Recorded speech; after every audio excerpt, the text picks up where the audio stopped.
In the wake of the horrendous mass shooting in Lewiston, Maine, Fox News host Sean Hannity had potentially the most absurd response you could possibly imagine.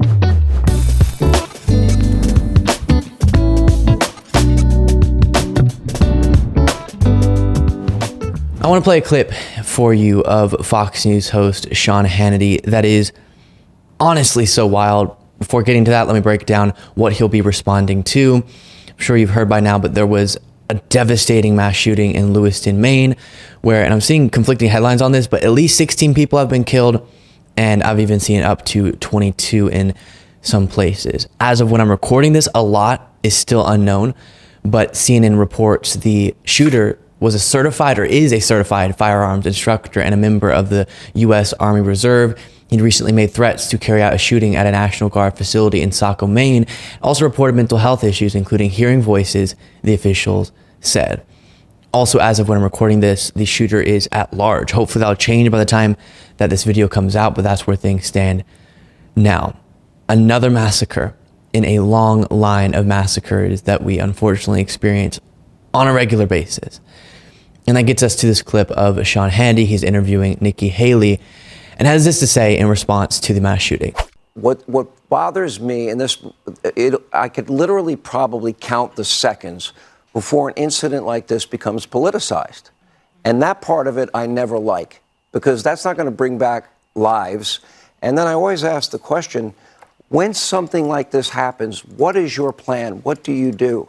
I have a personal security plan. I train in mixed martial arts. I've been a big believer in the Second Amendment for a long time, with the prayer that I never would have to use it. Maine happens to be a rural area where people tend to be involved in outdoor sports.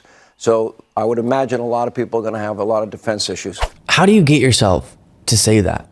He asks, what is your personal security plan? And then says he trains in mixed martial arts. No amount of mixed martial arts is going to help you when someone's coming at you with a weapon of war. And it plays into the same really aggravating tendency from people like Sean Hannity of, oh, we don't need to talk about solutions because I'm going to be an action hero and I trained in my multi-million-dollar house in jiu-jitsu or something. And then he brings up the Second Amendment as if to say that more people need to be armed. That's the solution to this problem. You have to aggressively ignore the data to advocate for that position. I'll put up on screen what I'm talking about here. The permitless carry laws, for example, which would be what he's talking about, more people being out in the world in these situations armed. When those are implemented by state governments, you can see a direct impact on gun violence, of course, increasing it. And that's what he's advocating for. Then to address this part. What bothers me, and I could literally probably count the seconds before an incident like this becomes politicized. So sick of that talking point. Call it making it political if you want. We just want the carnage to stop. You can count the seconds before people respond calling for action. Yes, because we desperately and urgently want something to change. What else is there that we can do? We can't make the past tragedies not have happened. So our focus is on figuring out how to prevent future ones. And then that brings us to the second clip I want to show. This is Nikki Haley during the same interview. What do you see as the underlying cause of a lot of these shootings? I mean, first of all, Sean, I'll tell you, the world is on fire. I mean, we see it. We see it with wars around the world. We see it in our schools. We see it with protests on college campuses. We're seeing it here. But what does this come down to? We have got to start really getting focused and serious. That means we need serious law and order. That means that we need to defund sanctuary cities. But that means we need to acknowledge the cancer in America that is mental health.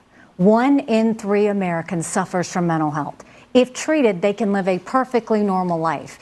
If not, it spirals out. We see more and more young people suffering from stress, depression, and that's leading to addiction.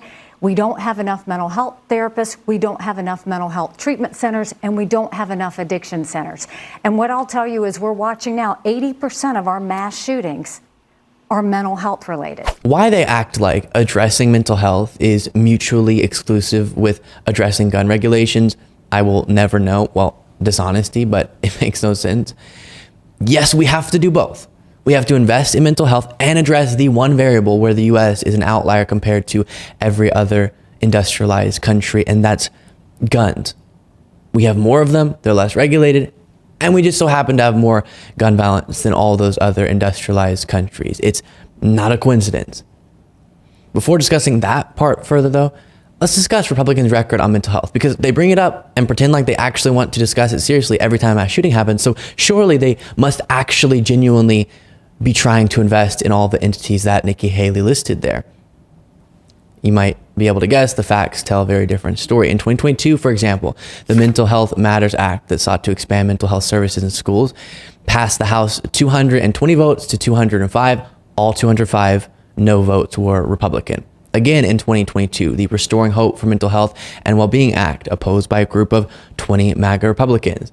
The National Alliance on Mental Illness referred in 2011 to the crisis that has resulted from states' slashing of mental health programs, and it's of course mainly Republicans in Congress who pushed for those block grant cuts.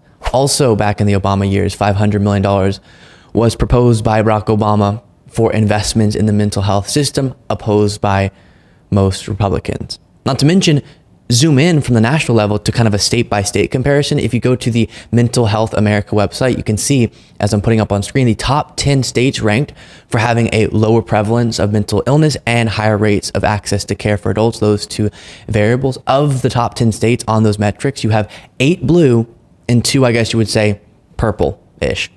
Democrats on a state-by-state basis are also making more investments in mental health. And on it goes. We could have this discussion all day. So sure, saying it's all about mental health is a way to avoid talking about common sense gun regulations until it's actually time to talk about mental health. Then it's, oh, this is socialism. This is too much government spending.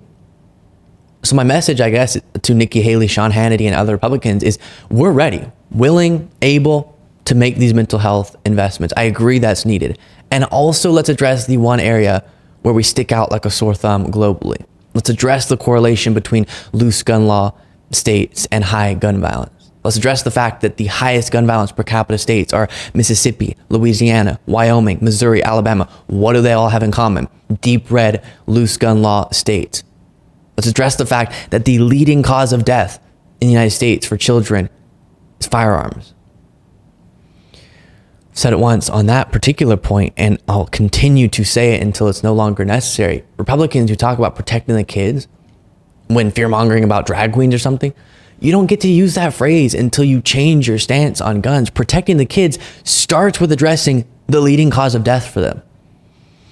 And now I want to play a clip that was super powerful a few months ago that I was reminded of today, of a Fox News correspondent just having enough after another mass shooting that had happened, and goes off the Fox News script to say what we all feel live on air. Take a look at this. This shooter had phoned a friend and said that he was suicidal and that he was going to shoot up a bank. If that is the truth, then I think that we need to again look at what is going on in our society.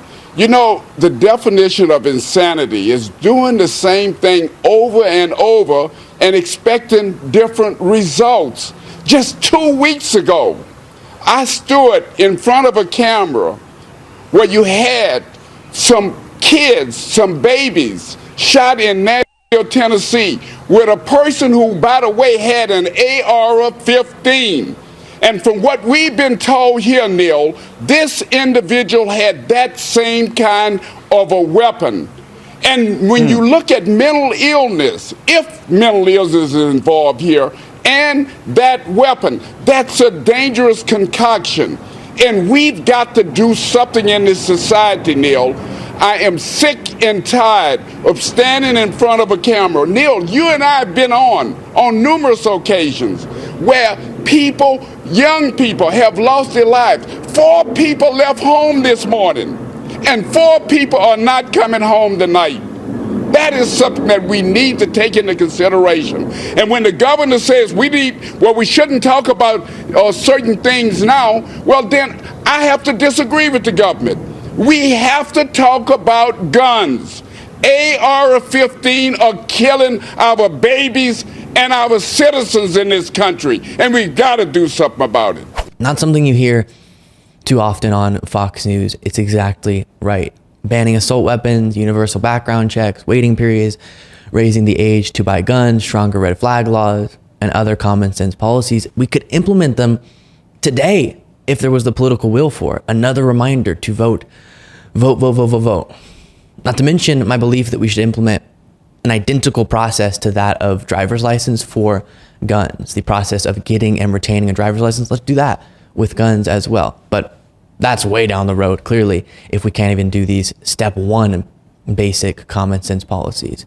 And I will say, again, none of these violate your Second Amendment, but they do save lives.